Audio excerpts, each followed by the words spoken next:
So today I will talk about the 6 stages of spiritual awakening. And the first stage is disruption, emptiness, and suffering. So what you will notice is that there might be an event that happened in your life.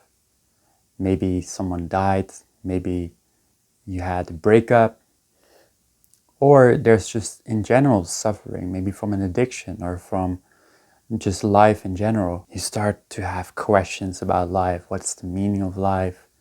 What's the purpose of all of this? Why am I here? What am I doing here? All these questions start to arise. And that's the first initial step. And it's not a step that you take, it's something that happens to you. So life puts this on your path, and instead of suffering more and more and more, what normally would happen when someone suffers, they suffer just more and more.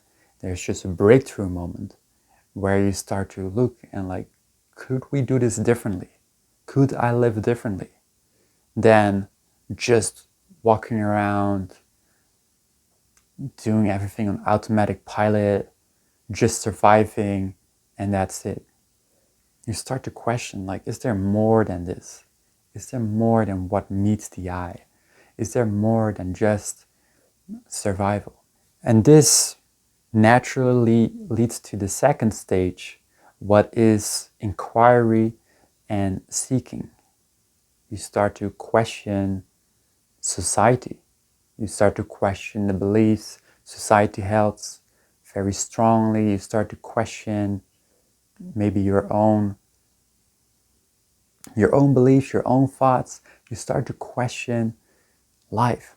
You start to question everything. You become like a philosopher. You start to question all the things that you could question about life. You're like, what is this? What is that? Is this real? Is this fake? Is this a simulation? Everything starts to be questioned. And you spend hours and hours questioning and seeking for answers.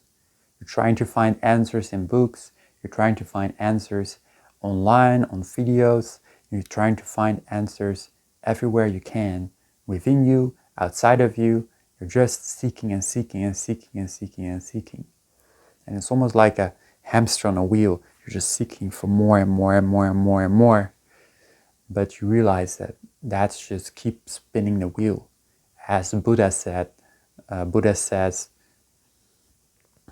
and the wheel keeps on turning. The wheel of meaninglessness cycles keeps on turning, because just seeking for answers, you will never get there. So therefore you lead to stage 3, and that is where you stop the seeking and insights start to come. You're no longer really trying to seek knowledge out there, maybe here and there a little bit, but you're not actively seeking. You stop actively looking because you realize you're just running and running and running, but you're not going anywhere. So you stop running and insights come.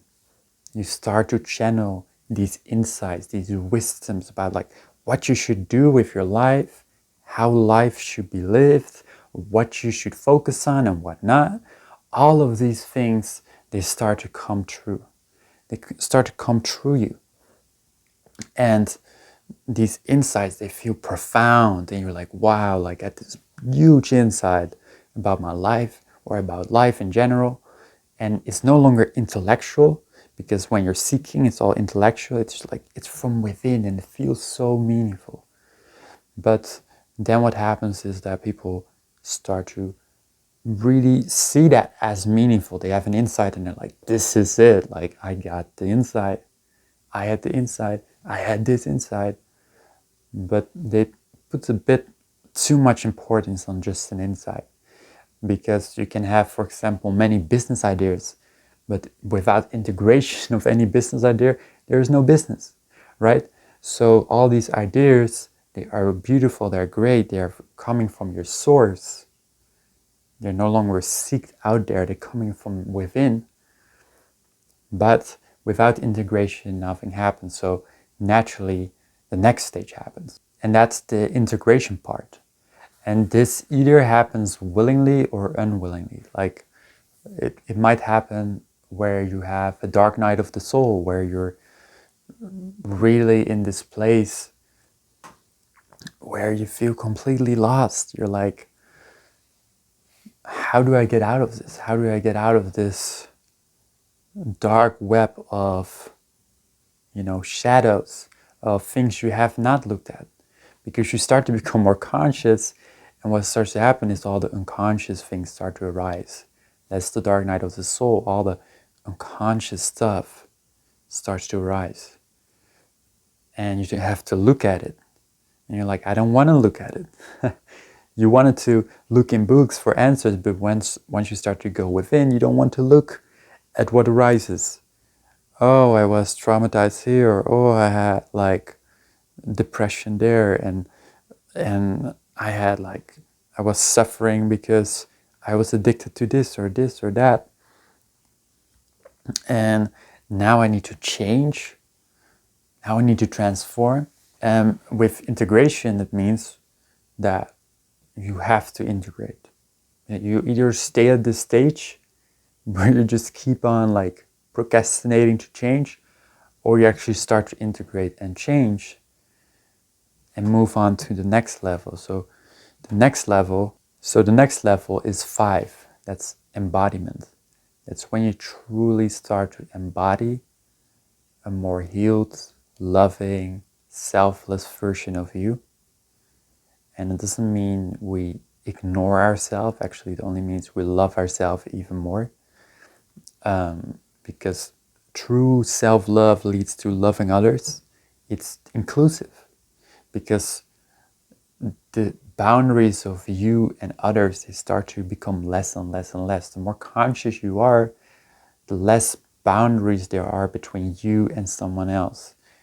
The more you start to embody this consciousness, this loving frequency.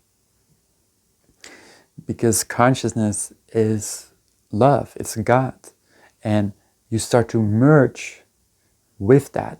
You start to become more one with that, or at least become aware that you're becoming more one with everything, and that everything is actually one. You start to become aware of that. And through that awareness, you start to become more embodied. You have looked at your unconscious. You have looked at all the ways you're unconscious, all the ways you're compulsive, all the ways you're acting out of addiction, out of meaningless cycles. You have looked at all of that. And now you truly start to live consciously. You truly start to live from love. You truly start to live from God. And you start to embody that. And this is the moment where people look around and they notice your energy. They are drawn to your energy. They're drawn to your love. They're drawn to your positivity.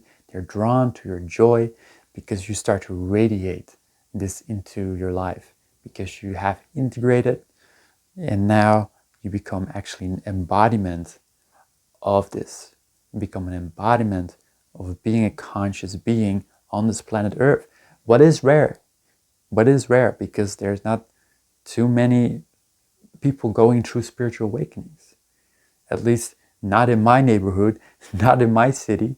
So maybe in your city, but not in my city. So people notice it, and they notice you. They notice your energy. They look at you and they're like, wow, what is this?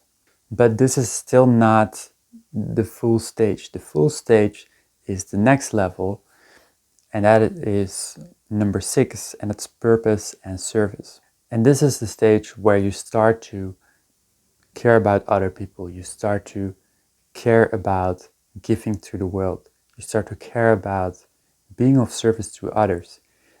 And from a previous place, you would do things for others, but you would do it to get something back in return. You would give, but then only for the sake of getting something back in return. And now you start to live from a place of giving, where you're just giving. You're not giving to get, you're giving to give. Just because that wants to be channeled through you. You become a channel of this consciousness. And through becoming this transparent channel of this consciousness, you want to give. It's not even about, look at me, I'm a good person, I'm giving.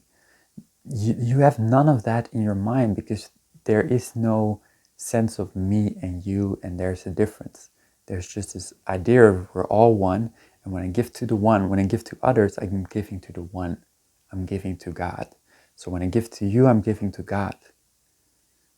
It's like a devotion to God. To give to others is a devotion to God, because others are God, just as you are God, just as you are this consciousness. So you start to give to others, you start to love others, you start to live from your purpose. And this doesn't have to be in the way that I do, where I'm making videos and putting myself online, but it could be something else. It could be painting, and you have a painting and it makes people touch their consciousness. It shifts something inside them.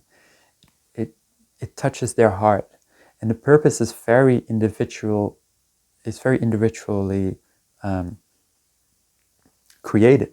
It doesn't have to be anything that I do. It could be anything. It could be a singer. You could be Michael Jackson, singing and touching people's heart. That is service. That is giving. And that is truly living in complete alignment. Because living in complete alignment is not just about me growing, integrating my spiritual truths. It's about actually embodying and then giving to the world. And when you give, you receive also more healing. So it's an endless journey where you start to give, and then you start to receive more insights, and you start to integrate more insights, and you start to embody it more, and therefore you start to give more.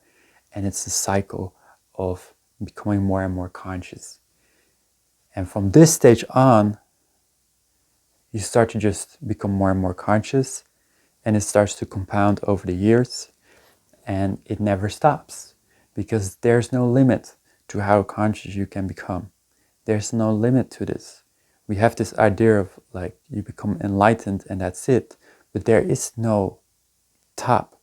Even if you are enlightened, there is no top. There's always ways to become more and more conscious in the relative world. Yes, we can say the truth is that I am, and that's the truth, and that's it. But on a worldly level, embodying this consciousness, this love, where we're no longer living from ego and selfishness, but we're living more from a selfless place, that's a whole lifelong journey through going through all your compulsive behaviors and all your shadows. That doesn't necessarily get healed throughout the whole journey. What happens is that it's a lifelong journey where you start to become more and more conscious. But the last stage, where you're living in a purpose, you actually start to embody the highest state. Because from the highest place, you're no longer taking, you're giving. You're giving to others. So I hope this video helps you. I hope it brings some clarity to you. And if you loved it, then give some little love back. Don't forget to like and subscribe. And I will see you in the next video.